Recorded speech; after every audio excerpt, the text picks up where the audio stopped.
Bakit naging warrant rin sa Pilipinas yun? I will defer the answering to that question to the DOJ, ma'am, because I was with the DOJ during the time, and it was the DOJ. Hindi, nandun si Prosecutor Fadul yun eh. Ikaw naman bumasa ng Miranda rights, hindi man lang yung prosecutor. Tinikoberan mo na yung papel ng DOJ, kaya sumagot ka ngayon. Ma'am, we're talking in the tube. Hindi, sinabi mo kasi, ang liwaliwanag, sinabi mo, hindi naman kailangan ng warrant eh. Si General Torre, mukhang kabisado niya, siya yung nasa video eh. Ito na nga, Senator Amy Marcos, walang pag-aalinlangang binanatan si Torre sa nangyaring pag-aresto kay FPRRD. Torre, kinarma na sa kahambugan. Pero bago ang lahat, maaari kayong mag-subscribe para maging updated sa mga issue at bagong mga balita. Halos mamutla nga itong si Torre matapos bisagin ng wasto ni Senator Amy Marcos sa nangyaring kabastusan at kawalang respetong pag-aresto sa dating Pangulo. General Torre, haharap na sa kaso. Narito ang buong detalye. Si General Torre, mukhang kabisado niya, siya yung nasa video eh.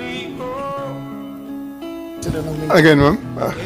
Hindi, yung warrant nung natanggap ninyo yung warrant, naipakita ba yung ICC warrant sa Pangulo, kay Pangulo Duterte? Pinakita ba ninyo sa kanya? Nung inaresto siya, di ba, obligado kayo magpakita ng warrant. Yes, ma'am. Anong pinakita nyo? Right at the tube, ma'am, the Yusik Nikiti, together with PG Fadulion, together with me, gave them the electronic copy through retired General Monteagudo, ma'am, because that's their condition. They don't recognize the diffusion order. They really want to have a copy of the warrant. That's why soft copy was given to them on the tube. And a hard copy was printed and later on received by Attorney Delgra in the 250th wing, sir. 250th wing, ma'am. May pagkakataon ba si former president na basahin to? Kasi ang pagkaintindi, hindi. Tingnan natin muna yung video kasi mas maliwanag doon.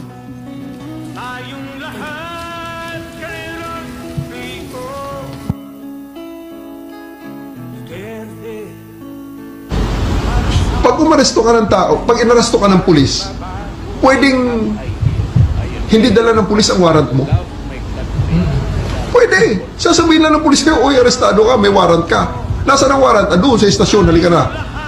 That's perfectly legal.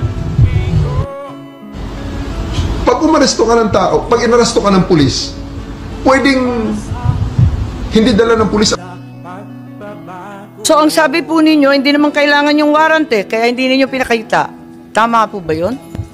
Ma'am, that is a very, very different interview in the aftermath. But I'm talking of... Anong pinag-uusapan sa interview? And I'm talking about we have already veered on the general rules on the warrantless, on the service of the warrants. Because during the time, and up to this time, there are still a lot of people saying that I'm wrong in there, that you cannot arrest a person with a warrant that you know as a person has a warrant, yet you cannot serve it without the physical warrant. So, all the lawyers know here that I'm right there. Kailangan ng warrant as soon as practicable. At hinihingi talaga ni former president. Di ba hinihingi niya? Hinihingi ng abogado niya, asan yung warrant? Tama, di ba hinihingi yes, nila? ma'am. Anong pinakita nyo? We gave them the electronic copy of the warrant and it was given to them by Yusek Nikiti together with PG Fadulion. It was received by Yung General warrant, Monteagudo. anong klase yung itsura ng warrant? ICC, Interpol? It's an ICC warrant, ma'am. ICC warrant? Yes, ma'am. That was directed to the Interpol. That was the attachment of the diffusion order. Pero ayon sa ating batas, di ba? Napakaliwanag naman na yung court o judge, kinakailangan Pilipino. Di naman sakop nun yung Interpol, yung ICC. Bakit naging warrant rin sa Pilipinas yun? I will defer the answering to that question to the DOJ, ma'am, because I was with the DOJ during the time, and it was the DOJ. Hindi, nandun si Prosecutor Fadulyon Ikaw naman Yes, ma'am. bumasa ng Miranda rights, hindi man lang yung prosecutor. Tinikoberan mo na yung papel ng DOJ, kaya sumagot ka ngayon. Ma'am, we're talking in the tube. Hindi, sinabi mo kasi, ang liwaliwanag, sinabi mo, hindi naman kailangan ng warrant eh. It's a different matter, ma'am. Altogether different matter. Bakit? Ilang warrant ba yan? One warrant, but different. That question on the interview is a different situation, ma'am. So, kailan mo pinakita yung warrant? Yung sinasabi mo electronic copy? The first time, ma'am, it is not At kanino? me. It was not me who showed the warrant. It was Yusek Nikiti together with PG Fadulyon, together with me, there in the tube of the plane. The former president is still there inside the plane. It was given to retired General Monteagudo, who is with the party. And because during the time, E.S. Mijaldea and the wife and Attorney Delgra had already went back inside the plane and told us, hindi kami lalabas kung wala kayong maipakitang warrant. Kaya nga, so, when was the accused finally shown the warrant of arrest? Di ba dapat as soon as practicable ang sinasabi? Kailan mo pinakita mismo kay former president? I believe, ma'am, the electronic copy is already acceptable now in the rules of court. Yun na nga, pero pinakita mo ba kay Presidente Duterte? It was not me who they invited inside the plane. It was the PCTC through General Alcantara, whom they invited inside the plane, showing to them and explaining to them the warrant. Ganun ba? Napaliwanag ba ninyo, Executive Director Alcantara? Kasi parang ang bilis-bilis lang naman ninyo dun sa eroplano. Ang nakita naming final warrant, 15 pages po. Ganun lang kabilis na nabasa Tama po yung agad? 15 pages po, pero i-present po namin kay President Duterte na nasa Nabasa niya lahat, 250. 15 pages? Ang bilis-bilis lang lumabas eh. Hindi po niya nabasa yun. Hindi niya nabasa. Hindi niya. So, bakit? Doon po namin present sa kanya Kaya nga, pero ba't hindi niyo pinagbigyan na basahin? Kasi karapatan talaga ng akusado at ng arestado yan, di ba? At that point in time, ang may kopya po ng warrant ay si General Alex Monteagudo. Nagbabapiring po sa telepono niya. Matagal pong mabuo dahil Siyempre nasa airport. Tapos nasa loob ng aeroplano. So madaling sabi, kaya nga po nag-print kami ng hard copy. So pagdating po sa 250, doon na binigay sa kanila yung warrant. Madam Chair, just on the warrant. yes, Senator Cayetano, please. Just one insight on the warrant, and just to bolster my point kanina na bakit mas maganda na or bakit essential for me my local court, no? If you look at paragraph 12, before you look at it, can anyone in the room here tell me, I know the former president was accused of extrajudicial killing, of crimes against humanity. Pag sinabi yung torture, pwede kasing bago mo patayin, di ba? Pwedeng emotional torture, pwede mong gulpihin torture. So, included na yan. But does anyone here, can anyone tell me here that during his 6 years and before that, he was accused of ordering or himself raping people? Diba? I do remember malaking issue about his statements about a missionary who was raped, and inexplain niya yon na frustrated, galit siya. But is anyone here accusing the former president of raping or ordering the rape? Parang wala naman, di ba?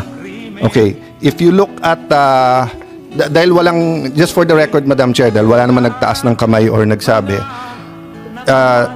paragraph 12, the chamber notes that the prosecution alleges, let me say it again, the chamber notes that the prosecution alleges that some acts amounting to crimes against humanity of torture and rape under Article 7, subparagraphs 1 ba yan, F, 7.1, G of the statute were committed as a widespread and systematic attack against the civilian population. Ulitin ko the chamber notes that the prosecution alleges. So the prosecution in the ICC alleges that some acts amounting to crimes against humanity of torture and rape were committed as part of a widespread and systematic attack. For me, it's the first time I read that someone was accusing the president, the former government. But if you look at the last page of the warrant, or second to the last page, page 14, no? Issues a warrant of arrest. So, for these reasons, the chamber hereby issues a warrant of arrest for Rodrigo Roa Duterte, born on 28 March 1945, for his alleged criminal responsibility pursuant to Article 25, Paragraph 3, Paragraph A of Statute for the Crime Against Humanity of Murder, pursuant to Article 7(1)A, wala yung G na rape, committed in the Republic of Philippines during the relevant period as set forth in this warrant of arrest. So I just want to make this point, Madam Chair. So kung sa akin nangyari to, pupunta ako sa Philippine Court at sasabihin ko sa Philippine Court, sir, makita mo naman, sa Marites at Chismis kinuha ng prosecutor ng ICC. Padadala mo ako doon, pinakamaikse, 4 to 6 years yung hearing, deprived of liberty. Yung prosecutor mismo nag-allege ng rape. The harshest critics of President Duterte accuse him of being insensitive to women, saying misogynist, masama yung etc. And I won't defend him there. It's on the record, di ba? And also accused him of being insensitive to a foreign national who was a missionary here who was raped. But I haven't heard na inaccuse siya ng rape or ordering rape. Ang alam ko nga, galit na galit siya pag ministreat yung mga kababaihan. So, dun pa lang, questioning ko to before a Philippine judge. Kasi, kawawa naman ako pag nandun. So that's my point. So, the second point I just want to make kay SOJ is, I personally will respect its sub judice because this case in the Supreme Court is so important. But just for the record, it's nag-rule na rin, kung hindi ako nagkakamali, nag-rule din ang Supreme Court dyan na we cannot stop the hearing or we can continue kahit na sub judice. But he's not asking naman to stop the hearing. He's just saying, can we be sensitive to that? Because they're gonna have to put their position on paper and present it before the Supreme Court. So, mamaya, Madam Chair, more factual na lang yung mga tanong ko rather than issues para yung facts naman, SOJ is not naman under dispute, di ba? And will help us pa nga sa doon. But this is just an example. And I just read this morning, pero nagulat lang ako doon na yung prosecutor pala may ganun allegation, no? Oo. Kaya nga nagkagulantaan. Palibasa, nakita natin yung warrant much later. Did any one of you, General Marbil, General Torre, meron ba kayong hawak na ICC warrant of arrest at the time of his arrest? Parang electronic copy lang, tapos pinakopya muna, tapos binigay na pagdating doon. Bakit ganun? Samantalang March 10 pa lang nagmo-mobilize na ng libu-libong pulis. Pagkatapos alam na natin na magkakaganito dahil nabalitaan na nga sa Hong Kong. Kung ganun, bakit walang warrant doon sa mismong pag-aresto? Electronic copy lamang at nagpa-imprenta pa. Ba't nagkaganon? May I differ on the wisdom of the SOJ to explain on the legality of the electronic copy of the warrant, ma'am? Hindi naman tinatanong yung legality. Okay lang yun. Ang tinatanong ko, bakit parang unprepared kayo samantalang prepared na si General Marbil? Madam Chair, I just want to make clear na ang kabaho po ng police is really to assist po yung PCTC natin. Yun po yung and what we have is tama po yung sinasabing order ng diffusion. So ito po yung nangyari, we rely po dun sa PCTC, dun sa lahat ng mga documents that they did nagagamitin po dun sa effect ng arrest. Ito po yung ginawa po ng again, uulitin ko. Dapat yung PCTC nagdala ng warrant. Ba't nga ba kayo walang warrant? It was stated papadala po through diplomatic channels Naka-state po yun So, dapat diplomatic channel. Nangyari ba yon? Kung diplomatic channel yung DFA, ano ba nangyari sa warrant na yan? Sa dinami-dami ng handa ninyo, sa libo-libong pulis at sundalo na kinalampag, Wala bang nag-isip na kinakailangan dalhin yung warrant? Your Honor, if I may, wala po kaming information o wala kaming natanggap at all. Kayo naman sa PCTC, wala rin kayong natanggap? We requested for a copy of the warrant and we got it the next day. Opo. The next day being? The warrant that came from the Kaya nga, what the day system. na? The next day is 12 po, 12. So, hindi rin ninyo na ipakita kay Presidente Duterte? Bale tama, si General Torre, na warrantless arresto. Pinakita po namin yung hard copy sa 250, pero sa lawyers po natin pinigay.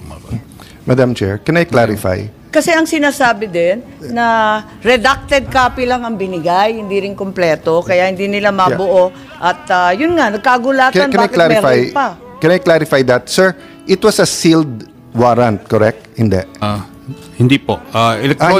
Electronic yung nakuha po na... No.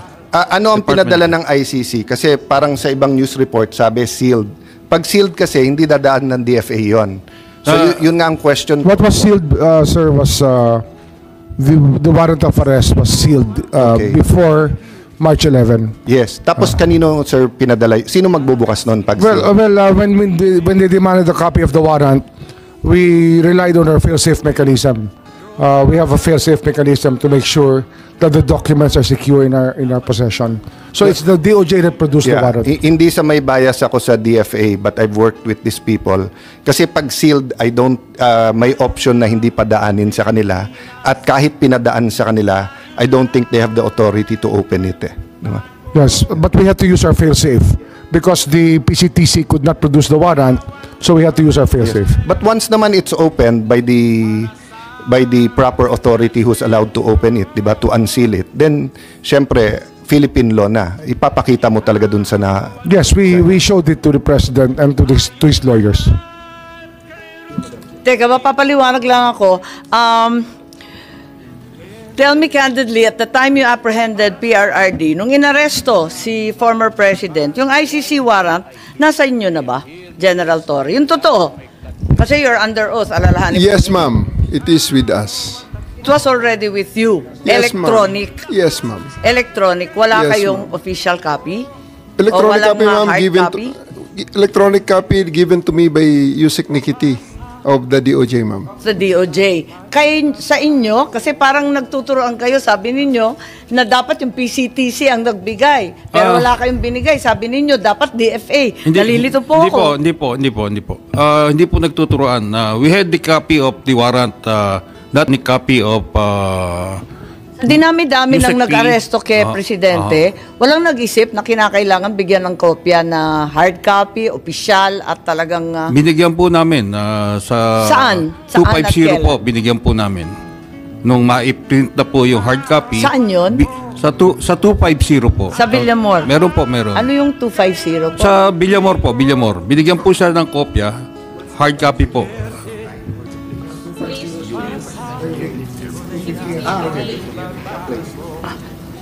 So, nandun. Anong oras? About shortly before 12 po. Around 12, around noon at that time po. Noon. Noon time? Naibigay ng noon time? Opo. Pero anong oras ba hiningi? Di ba napakaaga pa noon? Humihingi po sila from the tube. Starting from the tube, humihingi na po Anong sila. oras yun? Nung hiningi sila? When they arrive po, it's about 10 o'clock. 10 o'clock. Or, So, 2 oras makalipas bago ninyo naibigay? Ma'am, just to be clear, Yes.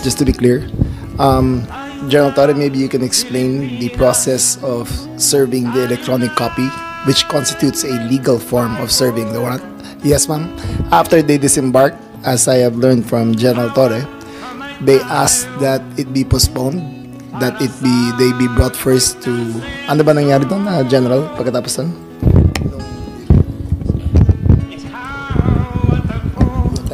They only disembarked when the electronic copy was produced and given to them.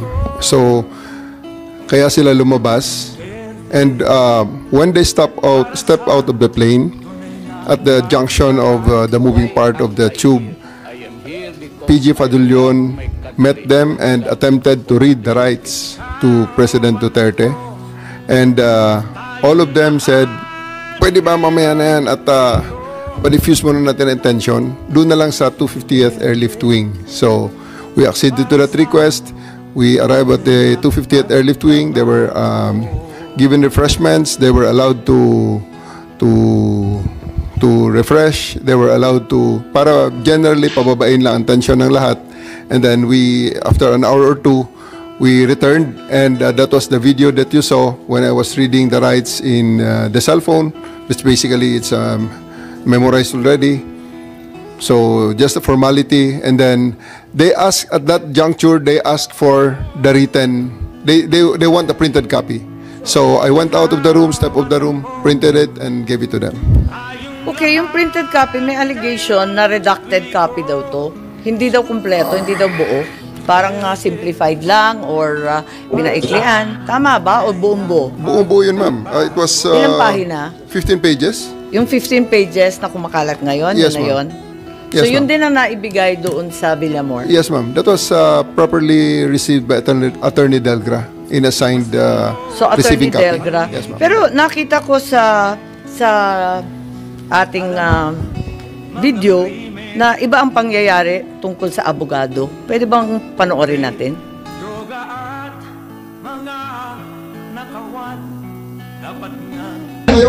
Kanina pa eh. Hindi naman lahat, ilan ang hinuli ngayong araw na to, sir? Sa iba-ibang mga krimen. Ilan ang binigyan ng ganitong... Kasi nandito kayo lahat eh. Nag-iisang tao. Ilan ang binigyan ng Nag-iisang tao, dami pabor? krimen sa labas. Kasi nandito kayo namin. Sir, hindi ko Sir, ma'am, hinihingi ng please pabor. naman. Just invoke Article 59. Bakit hindi yan magawa-gawa? That's precisely the point that I'm saying. That's precisely the point.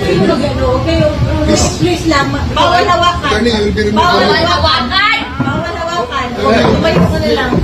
Bawal The right to counsel is something that has to be observed and Huwag respected. kayong umawak. Kaya na kayong pakialam sa kanya. Kasi nga, ano yung lawyer? Bawal. Huwag na tayo. Nag-uusap pa kami. Huwag mo hawakan yung lawyer. Huwag mo hawakan. Nag-uusap pa kami. Huwag mo hawakan. Huwag mo hawakan. Huwag mo. Nag-uusap pa kami. Attorney, please. Huwag mo hawakan. Is this what you want? Is this what you want, Mr. President? Huwag mo hawakan. Time lang. Kayo mga Huwag mo hawakan yung nanay ko! Tangina mo! Hindi, sandali yung mga sundalo. Tanungin ko kayo, anong kasalanan ko?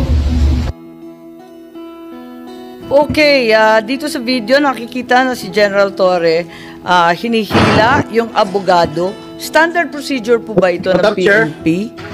Bakit mo kinakaladkad yung abogado? Hindi ba karapatan ng isang akusado, arestado na magkaroon ng abogado? Bakit ayaw ninyong palapitin yung abogado?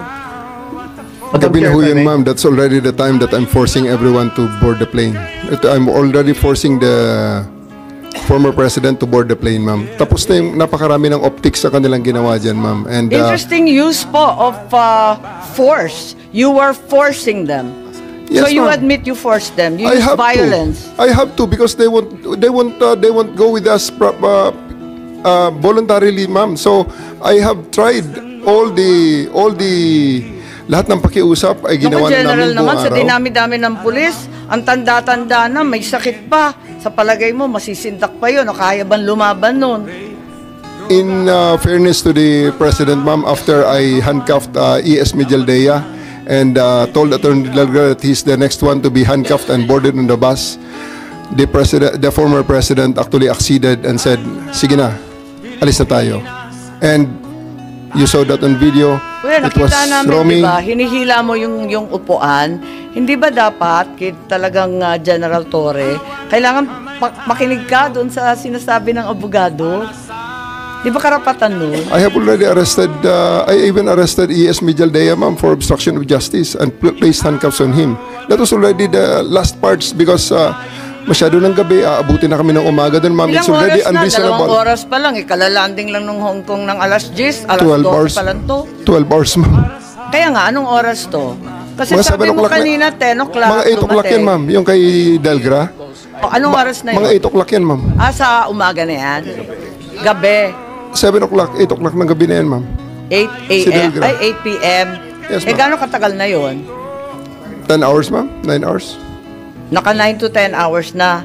So, sa palagay mo, si former president had sufficient chance to challenge na the validity of the arrest. So, sinasabi ninyo na 9 to 10 hours na yan. Kasi nakuha niya yung warrant nung alas 12 mahigit, hating gabi lampas, ano? Tapos, Tanghali, ma'am.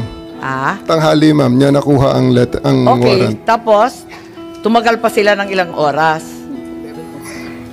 11 hours. Ng 11 hours, sinasabi po ninyo. Yes, ma'am. They attended to serve the warrant when they disembarked. They asked that it be deferred until they reached 250.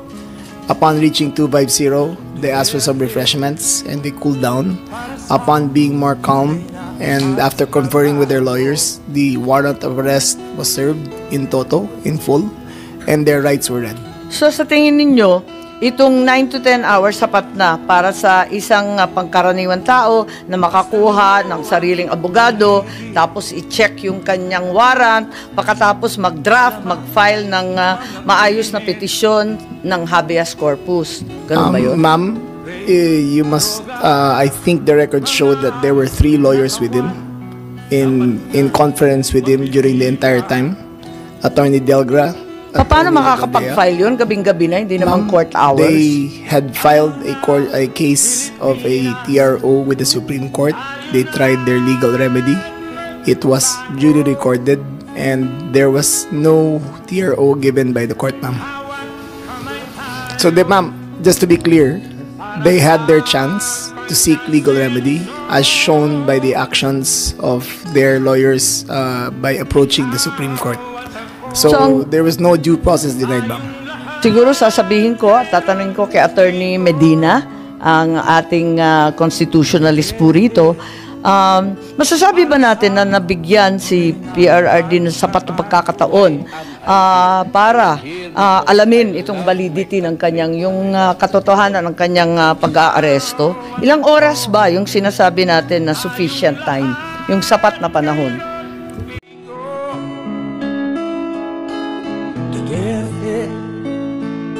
Para sa tunay na pagbabago.